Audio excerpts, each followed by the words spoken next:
we have this beautiful question on geometry. We have this is a pencil, and this is Andrew's pencil. And Andrew's pencil looks like this one we show on the board. And you see the measurement of the pencil.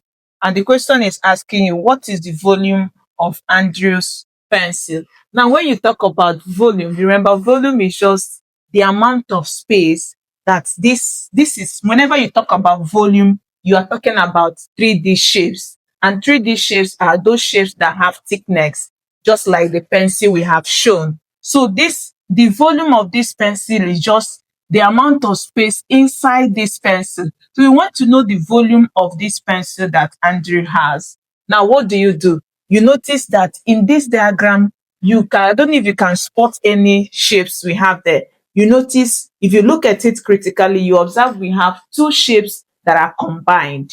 And what are those two shapes? So let's take this part off. We have, this is the first one. Did you see? Let's just break it down.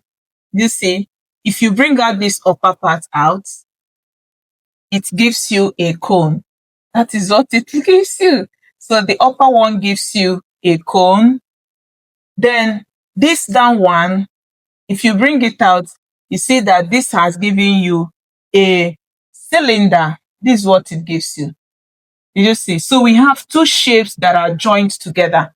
And when you want to find the volume of this, all you need to do is to get the volume of a cone. If you get the volume of this cone, then you get the volume of the cylinder, and then you add them two up, and that gives you the volume of the pencil above. Now, how do you do that? Don't worry. It's just for you to use the formula for these two, and let me help you to remember them. Now, remember, this length here is given as the height of the cone. That is what it represents. This is the height of the cone. So the height of the cone measures this. So we take it back to the cone. The height of this cone measures 3/4 inches. Now, what other thing do we need to get? This from here to here gives you the height of the cylinder. And in that case, you have it that this height of the cylinder is measured 2.5 inches. Now, we also need to get the radius of this. From here to here gives you the diameter of this shape. Remember, this has a circular base here. Did you see it? So this gives you the diameter of the circular base. So you need to get the radius of the circular base. The radius is from the center touching the circumference. So what it means, to get the radius, you divide this value you have by 2. So if you do that, we are going to now have 3/4 divided by 2. And this is 2/1. So in that case, we are going to have it as 3/4. Turn this to multiplication, flip this fraction, and that gives you 1/2. So 3 times 1 gives you 3, and 4 times 2 gives you 8. It means that the half of this, it means from here to here, has given us 3/8. And you know, it's the same thing with the radius of the cone, because they are conjoined. So this is also 3/8. So they both share the same radius. In that case, you have it that this radius is given as 3/8 for the radius, and it's the same with the cylinder. The radius is also 3/8. Now that you have gotten this information, let's now calculate the volume of each of them. So for the cone, we have it that volume of cone is given as, you know that cone is a special type of pyramid. And for the volume of pyramid is always 1/3 of the base area. The base area is circle. So it's going to be the area of the circle, which is pi r squared, then times by height. This is the volume of a pyramid. And that is, cone is a special type. So what do?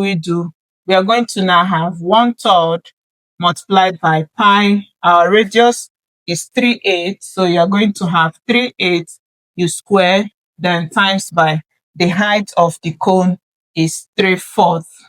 So just quickly work it out. We have 1/3 pi. This will give us 9, and this will give us 64 multiplied by 3/4. So quickly multiply out. Multiply the numerator, it gives us 27 pi. Multiply this, it gives us 768. So this is what we have for the volume of the cone.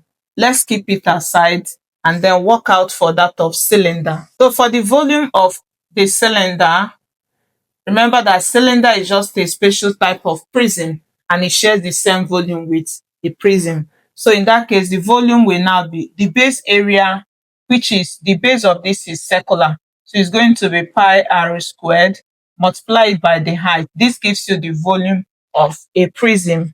But because it's circular base, that's why we use the area of a circle. So work this out. This is going to give us pi multiply our radius is 3/8 squared, then multiplied by the height. Our height is 2.5 inches. So this is what we have. Let's use this multiplication sign. So if you work this out, it's giving us pi. This will give us 9. This will give us 64. Then multiplied by 2.5. So multiply these two. It gives us 0.3516 approximately. Then we have pi. So this gives us the volume of the cylinder. Now let's bring these two volumes together, that of the cone and the cylinder. Let's add these two volumes to have. So from here, we now have volume of pencil will be equal to the volume of cone plus the volume of cylinder. So we have 0.3516 pi. Now what do we do? Let's Q that in the calculator. So Q this in the calculator with the pi value of the calculator. We have 0.1104 approximately, plus do this also, we have 1.1045. Now add it up. Volume of pencil will be equal is approximately, and this it gives us. So we have approximately 1.2149 inches cubed. So this is the volume of the pencil. I hope you learned something. Let's know how much. I'll also be curious to see your own method. Thank you for choosing to learn through us. And don't forget to share with others. See you in my next video. Bye.